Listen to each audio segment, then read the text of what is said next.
Sean todos bienvenidos, hermanos y amigos, a este estudio del libro del Génesis que les ofrece la Iglesia Bautista Reformada, Baluarte de la Verdad. Les invito a que nos encomendemos en oración a Dios para que sea dirigiéndonos en todo lo que vamos a hacer en esta ocasión. Bendito Dios y Padre bueno, gracias por todas tus misericordias para con nosotros. Gracias, Señor, porque tú eres Dios bueno y justo y misericordioso y clemente. Te pido, Padre, que perdones todos nuestros pecados y culpas y que nos enseñes a hacer tu voluntad. Llénanos de ti y guíanos y direcciónanos para que todo lo que vamos a hacer sea para gloria tuya.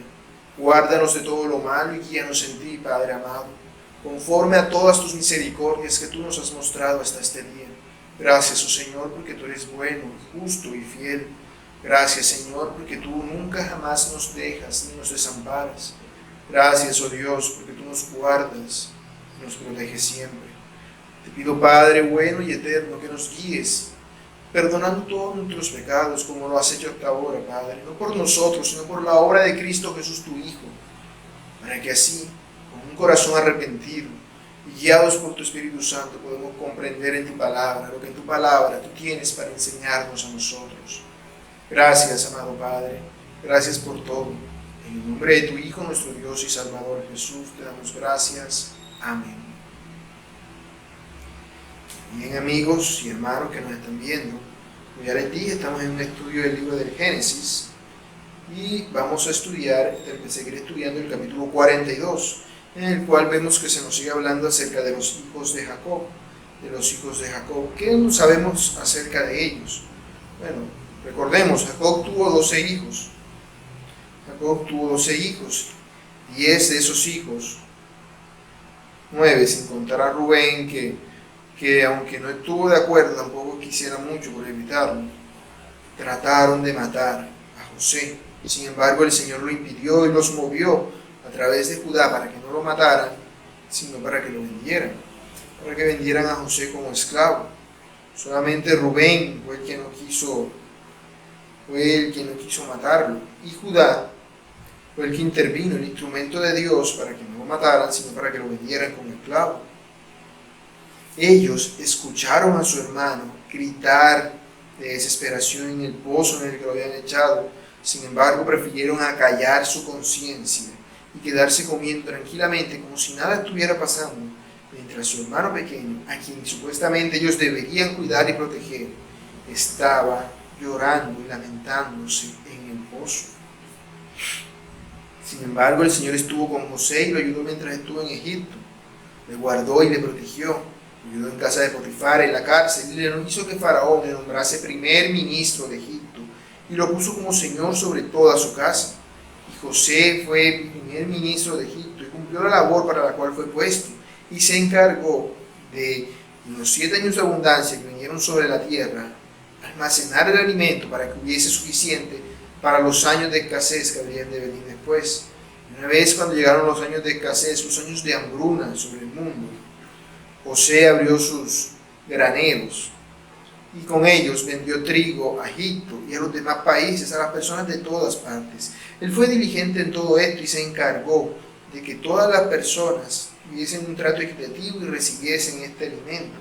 Sin embargo, vemos algo que José nos esperaba.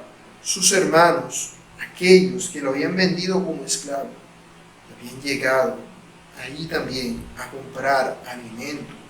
Cuando José se encontró con sus hermanos no le reconocieron, no sabían que era él, seguramente porque se veía y actuaba como un egipcio y hablaba como un egipcio. Pero José apenas lo vio, lo reconoció, supo que eran sus hermanos, supo quiénes eran sus hermanos amados, los que lo habían traicionado. Eran sus hermanos quienes le habían traicionado. Ahora venían delante de él, en cumplimiento del sueño que José había tenido de muchacho, mostrándose y suplicándole que le vendiera alimento. Sin embargo, una vez José les reconoció, les acusó de ser espías. Así ellos tendrían que explicarse y explicar quiénes eran. Así José podría saber qué es lo que había pasado con sus hermanos y con su padre durante el tiempo que él ha estado separado de ellos.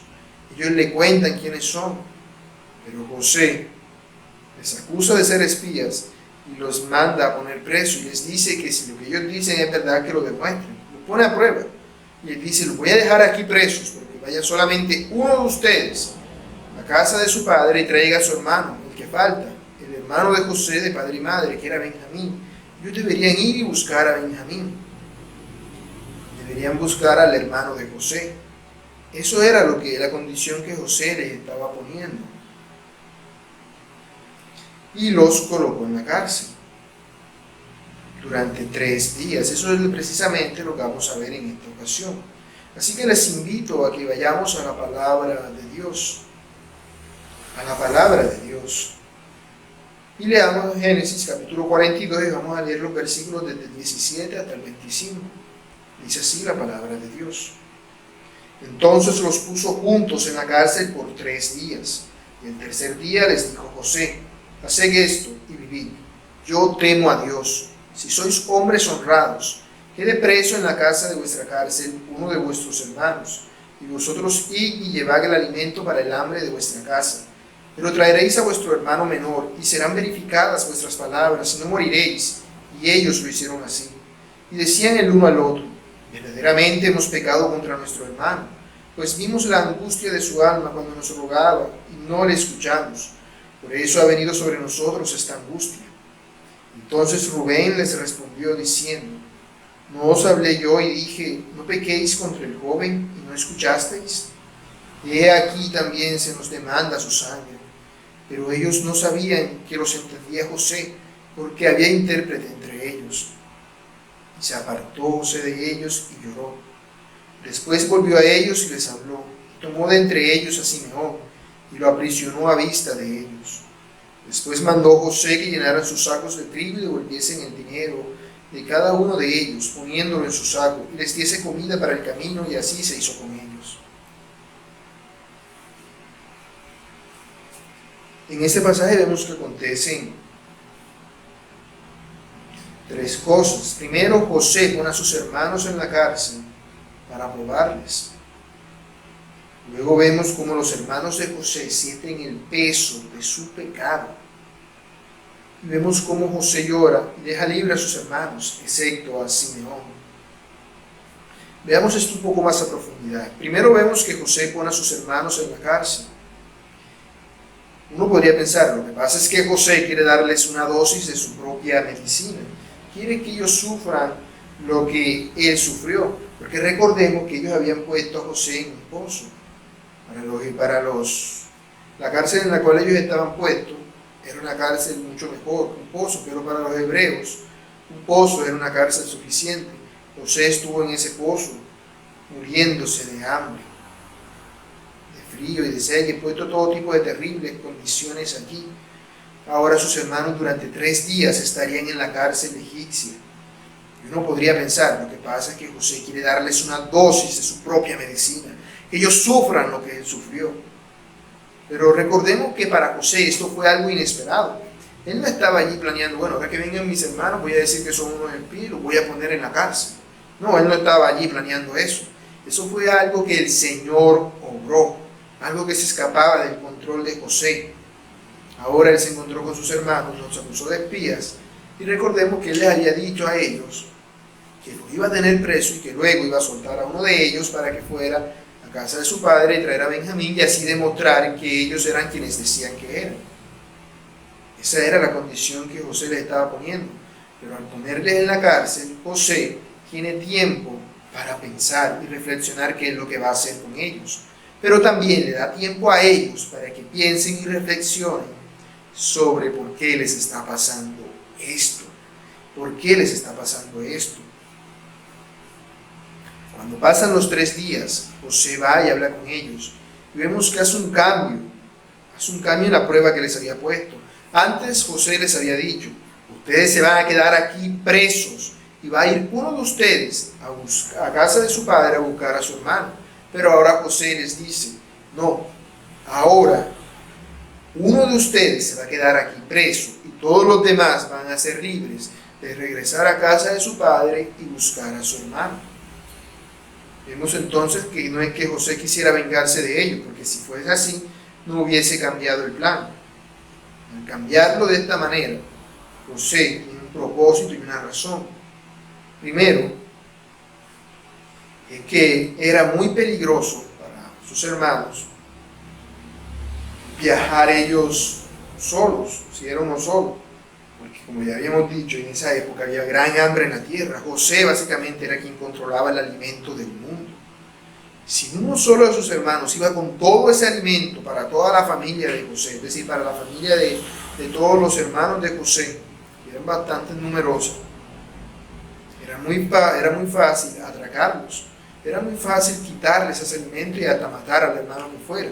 Después de todo, ellos tenían que atravesar el desierto, el cual de por sí ya era peligroso. Y si a eso le sumamos el hecho de que había gran hambre en la tierra, seguramente todo el lugar estaría lleno de personas desesperadas, que por buscar alimento harían cualquier cosa y atacarían a sus hermanos. Así que al hacerlo, José demuestra que se preocupa por sus hermanos y también por su padre. La otra razón entonces sería también su padre. Después de todo, sería muy poco factible que su padre Jacob mandara a Benjamín ante un hombre tan déspota que ya había dejado de preso a sus otros hijos. Él no estaría dispuesto a arriesgarlo tan fácilmente. No era una buena idea después de todo. Así que José cambió de plan y lo que hace es que les dice que no va a dejarlos a todos en la cárcel, sino que va a dejar solamente a uno de ellos. A uno de ellos es al que va a dejar en la cárcel. Esto era una forma en la cual José les estaba diciendo a ellos, ustedes deben demostrarles que no son espías, que no son espías de otro país, que han venido a para ver cuál es la debilidad de Egipto. Y para ello deben demostrarme que en realidad son quienes dicen que son los hermanos que dicen que son, y deben traerme a ese hermano acá. Deben traerme a ese hermano acá, así que en realidad ustedes son personas honradas, como afirman ser.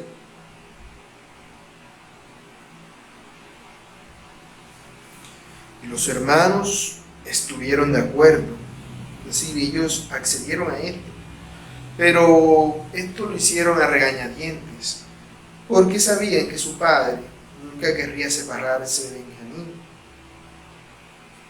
Ellos tenían que traer a Benjamín acá. Solamente así podrían recuperar al hermano que se había quedado preso. Y solamente así se les permitiría comprar más alimentos, porque obviamente el alimento que compraran ahora no les iba a alcanzar para todos los años de hambruna que aún faltaban, que aún habrían de venir. Ellos tendrían que venir constantemente a ir y venir buscando alimento para conseguir el alimento, el sustento para ellos. Yo sabía que ellos tendrían que venir tarde o temprano, porque de lo contrario se morirían de hambre.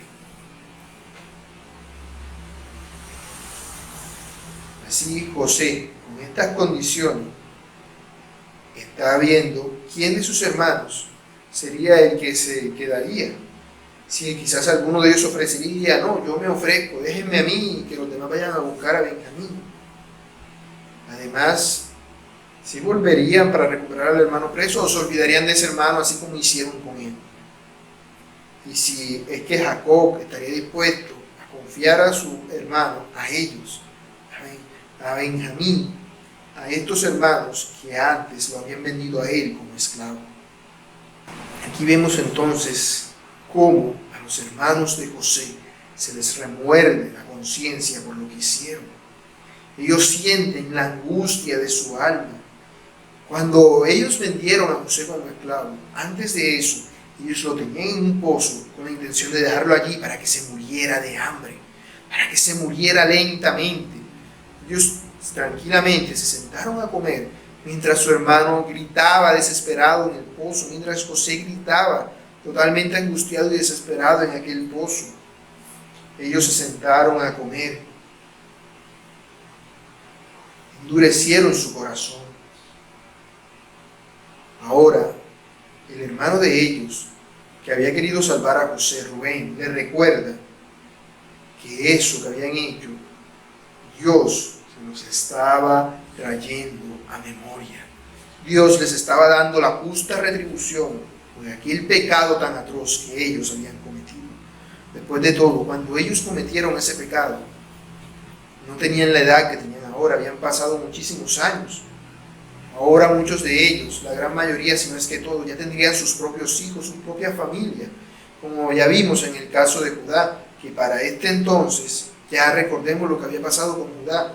Judá había tenido 3 hijos, y 2 de ellos se casaron con una misma mujer y murieron, que Dios los mató a causa de su pecado. Luego él tuvo otros 2 hijos con esa misma mujer. Es decir, le había dado tiempo a Judá de casarse, tener hijos, y de que los hijos se casaran, y de que inclusive tuviera otro hijo con la viuda de ellos. En todo ese tiempo, si esto había pasado con Judá, seguramente todos sus hermanos también habrían tenido ya familia para este entonces. Ya todos tendrían una familia. Ya no serían simplemente ellos y ya. Ahora todos tendrían familias que cuidar y familias que proteger. Ahora ellos sabían qué era lo que se sentía perder a un hijo. Ellos lo sabían. Ellos lo sabían. Así que ahora, sabiendo esto, el peso del pecado cometido sobre sus almas les angustiaría en gran manera. Esto era lo que ellos sintieron. Dios nos está castigando por nuestro pecado. Nosotros estamos cosechando lo que sembramos. Esto es algo que vemos a lo largo de toda la Escritura. Siembras maldad, recibes maldad. Ahora, Dios en realidad no nos castiga a nosotros conforme a nuestros pecados. No recibimos un castigo, por lo menos en esta vida. Porque si lo hiciera, pues todos estaríamos muertos por cuanto somos pecadores. En esta vida no pasa eso. Para eso es el infierno, para eso es la vida siguiente, para los que no se han arrepentido. Sin embargo, Dios sí obra de esta manera en muchas ocasiones. Sí puede obrarlo, aunque no es acorde a la medida de nuestro pecado. El castigo que ellos están recibiendo no es nada comparado con el castigo que ellos hicieron contra José, contra todo el mal que ellos les causaron a José. Ellos simplemente están experimentando una pequeña gota de esa maldad. Esa es la retribución que están recibiendo. En realidad no estaban recibiendo un castigo tal. Y es que si uno se da cuenta, lo que les está pasando, en realidad no tiene una relación directa con lo que ellos le hicieron a José, no hay una relación lógica entre ambas cosas, sino que es su conciencia quien los acusa del pecado que han cometido. Es su conciencia la que los acusa y la que les dice: ustedes pecaron, ustedes vendieron a su hermano como esclavo y hasta querían matarlo. Ellos habían querido acallar su conciencia durante años. Seguramente ellos endurecieron su conciencia cuando José gritaba en el pozo. Se hicieron los sordos y siguieron comiendo tranquilamente. Pero ese suceso no se les olvidaría nunca. Nunca olvidarían aquello que habían cometido. Ese pecado tan grave. Alguien dijo una vez que la conciencia es como el reloj de sol del alma. Es un reloj que te dice la hora. Mientras es de día, mientras hay luz, te dice la hora que es. Pero si es de noche, no te va a decir la hora. Pero si le acercas una vela, puedes hacer que te diga la hora que tú quieres que te diga, moviéndola simplemente. Así, los hermanos de José habían acallado su conciencia, tratando de decirse a sí mismos, engañándose a sí mismos, diciéndose: lo que hacemos es lo correcto, aunque sabían que no, porque su corazón se encontraba en una total oscuridad. En una total oscuridad. Solamente la palabra de Dios, que es el sol verdadero, puede hacer que ese reloj de nuestra conciencia apunte en la dirección correcta, nos diga la hora verdadera, sea una conciencia que funcione correctamente, sea una conciencia que no esté cauterizada por nuestros pecados. Solamente la palabra de Dios puede hacer eso. Y cuando la conciencia nos acusa, cuando este pecado es tan fuerte sobre nosotros, debemos actuar como los hermanos de José. Ellos se confesaron entre sí mismos sus pecados. Ellos se reconocieron el pecado que habían hecho contra José tantos años atrás. Tantos años atrás ellos reconocieron el pecado y reconocieron que lo que les estaba pasando era el juicio de Dios sobre sus vidas. Era el juicio de Dios contra ellos. Quizás esta era la primera vez que José escuchaba que Rubén había querido salvarlo, porque José no vio nada de lo que pasó, ni tampoco supo lo que sus hermanos planearon cuando lo vendieron como esclavo. Simplemente fue a ellos, ellos lo vinieron, lo despojaron de su túnica de colores y lo echaron en el pozo. Cuando por fin lo sacaron, después de mucho tiempo suplicándoles que lo hicieran y que tuvieran compasión de ellos, no fue para liberarlo, sino para venderlo como esclavo. José nunca supo que Judá intervino para que no lo mataran y de que Rubén no tenía la intención de matarlo. Rubén ahora, en realidad que había tratado de defenderlo, Rubén ahora está trayendo esto a su memoria porque él se reconoce que él también es culpable de esto por omisión, por no hacer algo a tiempo, por no actuar como era debido. Rubén es el mayor de todos los hijos de Jacob, es el líder nato de ellos, es el líder nato de ellos. Él era quien debía haber hecho algo para acallar con todo eso en aquel momento, pero no lo hizo.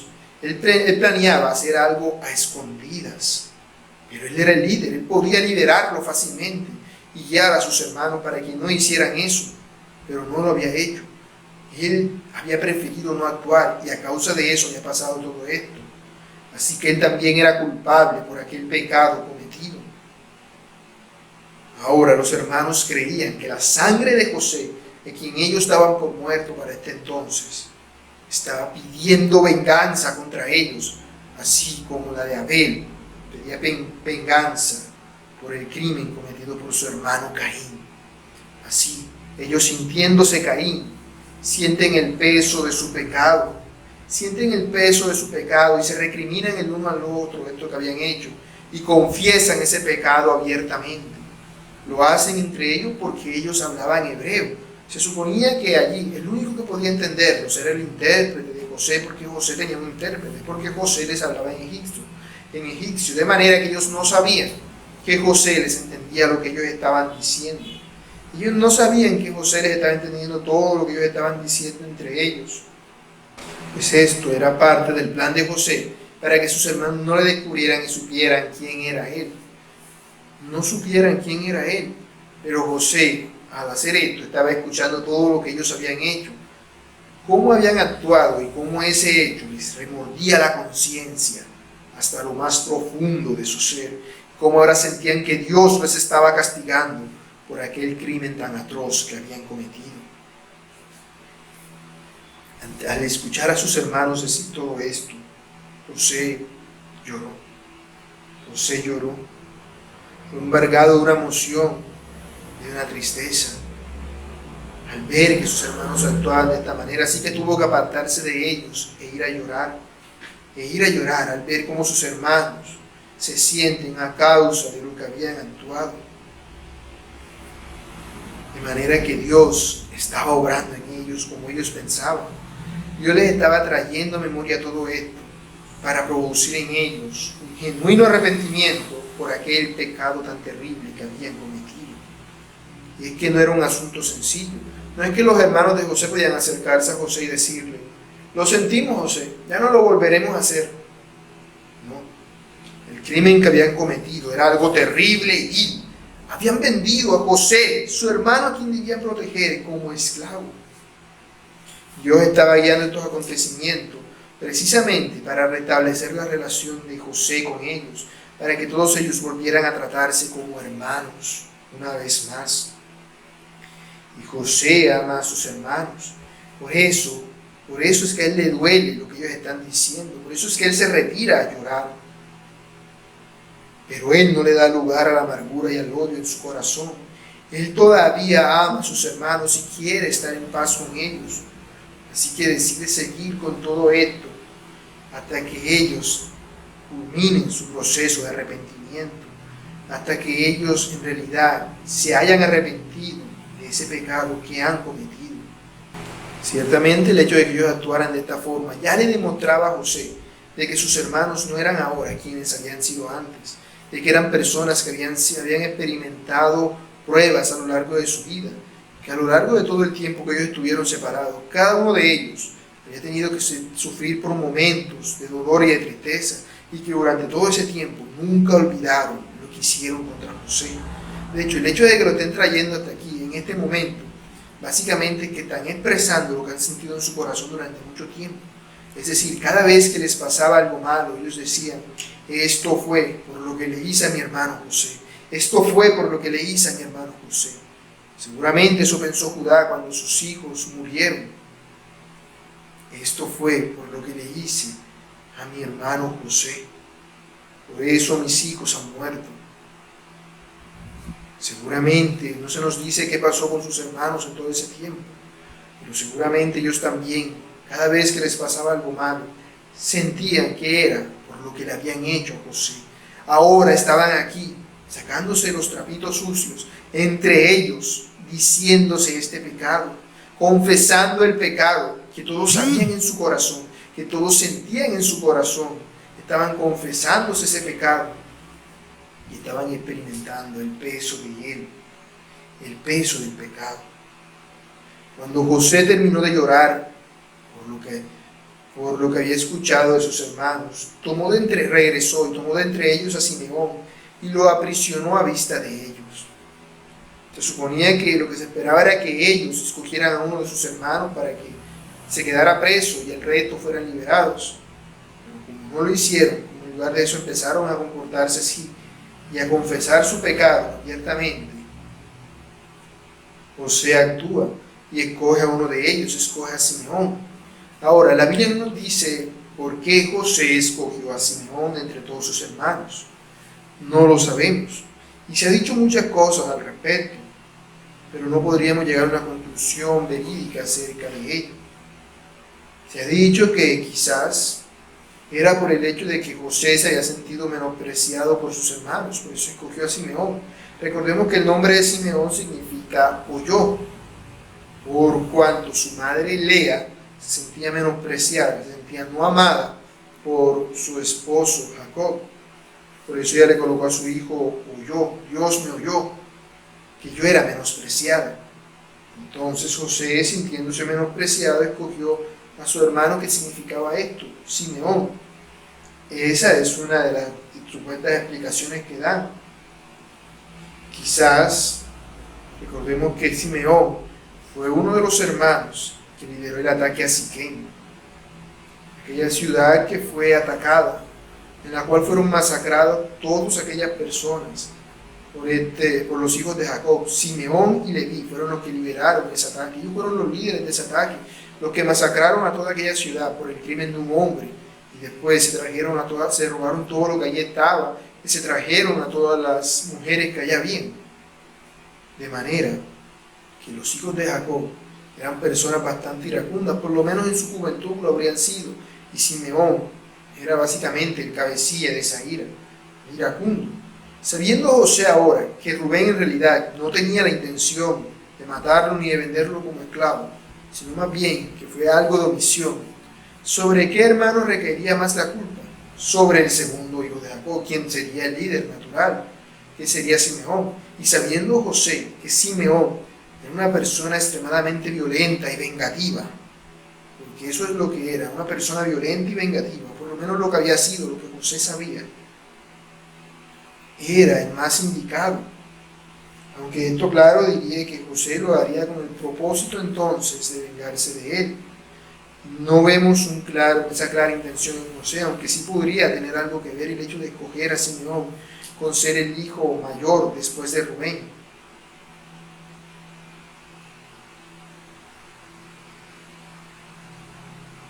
Ahora, aunque la actitud de José para con sus hermanos había cambiado, vemos que él continúa actuando de una forma severa con ellos. Por eso vemos que aunque él les dice, bueno, quedan libres, Simeón se queda aquí, ustedes van a regresar, cuando traigan a Benjamín, yo dejo libre a Simeón y todo se acabó. Pero José sigue actuando de una forma severa con ellos, pues aunque les dijo que eran libres, mandó a sus hombres a que cogieran el dinero que ellos habían pagado por el alimento y lo echaran en el alimento que ellos habían traído secretamente, de manera que les estaba devolviendo el dinero, de manera que no les estaba cobrando el alimento. Simplemente se los estaba obsequiando por cuanto eran sus hermanos, aunque ellos no verían eso de esa forma. Ahora, ¿qué podemos nosotros aprender de este pasaje? Bueno, a cada uno de nosotros Dios nos ha dotado de una brújula moral llamada conciencia. Conciencia. Debemos, como creyentes, escuchar la voz de nuestra conciencia. Si nuestra conciencia está afinada por la palabra de Dios, por la palabra de Dios. Fue la conciencia de los hermanos de José la que ellos quisieron callar cuando le vendieron como esclavo, la misma que ahora les estaba recriminando por lo que habían hecho. Debemos estar atentos a nuestra conciencia siempre y no debemos ir contra ella, mucho menos si nuestra conciencia está actuando de manera correcta delante de Dios, si nuestra conciencia es alimentada por la palabra de Dios. No es sabio ir contra nuestra propia conciencia. No debemos hacerlo. No debemos hacerlo, porque la conciencia es la que nos permite darnos cuenta cómo estamos delante de Dios por medio de la luz de su palabra y de la iluminación que su Espíritu Santo nos concede. Así que como creyentes no debemos acallar la voz de nuestra conciencia. Cuando nuestra conciencia nos acuse de algo, debemos examinarlo acorde a la palabra de Dios y actuar de manera que el nombre de Dios sea glorificado, de manera que no vayamos en contra de nuestra conciencia, sino que hagamos lo que le agrada a Dios, que hagamos lo que le agrada a Dios. Los hermanos de José confesaron sus pecados entre ellos, pero ya fue bastante tarde. No esperemos a que sea demasiado tarde para confesar nuestros pecados. Cuando hayamos pecado, debemos confesar nuestros pecados los unos a los otros. Debemos confesar nuestros pecados los unos a los otros, porque solamente así podremos ayudarnos y edificarnos como hermanos que somos. No podremos ganar la lucha contra el pecado nosotros solos, quedando callados nuestros pecados. Debemos decirlos a nuestros hermanos, no a otra persona en superior, sino a nuestros hermanos, como hermanos que son, los unos a los otros, para que ellos nos ayuden, para que así podamos dejar salir ese pecado, para que así nuestra conciencia empiece a ser purificada del pecado que hemos cometido. Como creyentes que somos, debemos confesar nuestros pecados entre nosotros, para que así el nombre de Dios sea glorificado. No debemos procurar jamás ir en contra de nuestra conciencia, sino confesar nuestros pecados, confesándolos, procurando el perdón. Porque si he ofendido a alguien, no he yo de confesar mi pecado para recibir el perdón de Él. Y si he ofendido a Dios, no he de confesar mi pecado delante de Dios. Y si mi pecado delante de Dios es más fuerte que yo, no he de confesárselo a mis hermanos para que ellos me ayuden a mí a luchar contra ese pecado. Debemos confesar nuestros pecados los unos a los otros. Un cristiano solo es un cristiano que no sirve de nada, porque es un soldado que va a la guerra solo contra un ejército enemigo. Porque recordemos que nuestra lucha no es contra carne ni sangre, sino contra huestes y principados y potestades de las tinieblas. No podremos ganarles solo. No podremos ganarles si cada uno de nosotros tiene un demonio haciéndonos caer en un pecado y dejamos que cada uno solo pelee de manera individual contra sus demonios individuales. Pero si juntos luchamos contra todos esos demonios que el diablo manda para hacernos caer en el pecado, ciertamente juntos venceremos.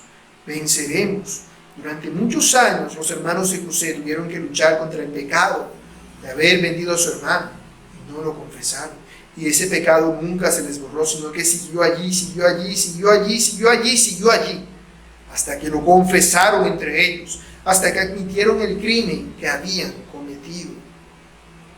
Debemos admitir nuestros pecados y apartarnos.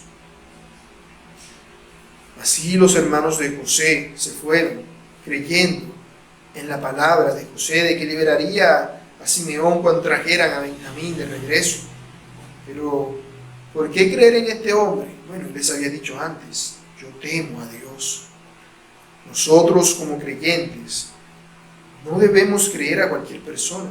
Pero si sabemos que alguien es temeroso de Dios, eso nos da una mayor veracidad a la hora de confiar en alguien. No por esa persona, sino por Dios, que es testigo de lo que esa persona está diciendo. Y de que si esa persona está actuando de una manera contraria a Dios, de Dios recibirá su justo castigo. Es de Dios, no de nosotros. Así que, como creyentes que somos, debemos recordar siempre que Dios es aquel que mide nuestras palabras, es delante de aquel de quien nosotros estamos. Recordemos que el día del juicio final habremos de dar cuenta de toda palabra ociosa que hayamos dicho. De toda palabra ociosa que hayamos dicho. No podemos decir yo temo a Dios y actuar de una forma contraria a ello, porque estaríamos yendo en contra de Dios. Estaríamos provocando a Dios para que Dios nos castigue. Eso no es sabio, ni es prudente, ni es inteligente. Debemos actuar de manera que el nombre de Dios verdaderamente sea glorificado. Como creyentes que somos, debemos dar nuestra palabra al 100% de verdad, porque somos personas que tememos a Dios. Y si hay alguien que nosotros sabemos que teme a Dios, un hermano nuestro, ¿cómo no habremos de creer en Él y en su palabra? Debemos creer los unos en los otros. Debemos creer los unos en los otros. Y si alguno de nosotros está actuando mal, a pesar de ello, es a Dios a quien tendrá que dar cuenta por sus pecados. Así que, hermanos, debemos actuar siempre como aquellos que tememos a Dios, como aquellos que queremos que el nombre de Dios sea glorificado. Oremos. Señor y Dios eterno, gracias por tu infinita misericordia. Gracias por la obra que tú has hecho en nosotros. Gracias por enviar a tu Hijo Jesús a morir en una cruz por nuestros pecados, porque nosotros somos pecadores, viles e indignos. No merecemos tu amor ni tu misericordia, no merecemos nada bueno delante de ti. No merecemos, Señor, nada, porque reconocemos nuestro pecado, porque muchos e innumerables son nuestros pecados, Señor, con los cuales hemos pecado contra ti, antes de conocerte y aún después de haberte conocido, Señor. Muchos pecados hemos cometido, Padre. Y ahora que nuestra luz, nuestro conocimiento de ti es mayor, mucho más terribles son esos pecados. Hemos de actuar como aquellos que temen a Dios y procurar que el nombre de Dios sea glorificado. Ayúdanos a hacerlo, Padre, porque somos débiles, porque somos frágiles, Señor, porque somos muy susceptibles de ser movidos por los pecados que nacen de nuestro propio corazón. Guárdanos de nuestra propia maldad. No nos dejes caer en la tentación y líbranos del maligno, para que así actuemos ahora y siempre para tu voluntad. Gracias, Padre eterno. Gracias, Padre bueno, por todas tus misericordias.